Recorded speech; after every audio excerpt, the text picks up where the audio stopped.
विधानसभा निवडणुकीआधी महामंडळाचं वाटप, सिडकोच्या अध्यक्षपदी संजय शिरसाट तर हळद संशोधन प्रशिक्षण केंद्रावर हेमंत पाटलांची नियुक्ती। राहुल गांधींची जीभ छाटणाऱ्यांना 11 लाखांचं बक्षीस देऊ, आमदार संजय गायकवाडांचं पुन्हा वादग्रस्त विधान। आम्हाला राजकारणात रस नाही, जरांगेंचं वक्तव्य।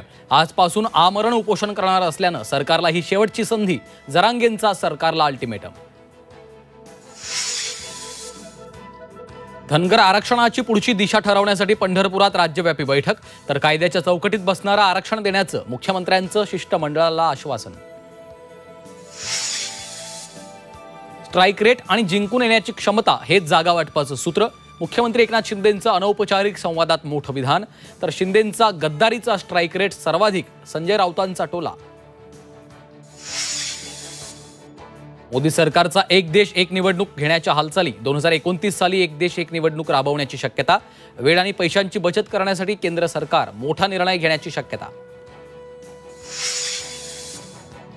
मुंबईत सेबी कार्यालयाच्या बाहेर माधबी पुरी बुच यांच्या विरोधात युथ काँग्रेसचं आंदोलन, काँग्रेस कार्यकर्त्यांची पोलिसांकडून धरपकड।